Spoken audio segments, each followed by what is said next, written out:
Saskia läks esimest korda üle hulga aja jälle oma tantsutrenni ja koolis on hinded paranenud.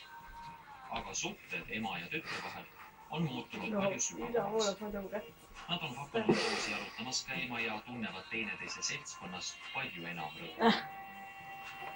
25-aastane Rebo veedab oma päevi taas vangimajas. Ja Saskial on nüüd kindel plaan tema järgmisel vabanemisel mitte enam oma vanu vigu korrata. Härra Rohetile seda kusada.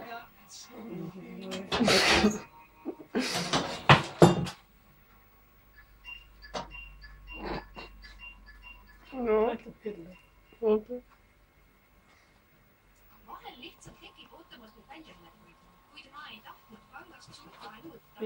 Sellepärast võtsingi monetist just nii palju ta ei maga praegu. ja sain raha lihtsalt ja kiirelt kätte.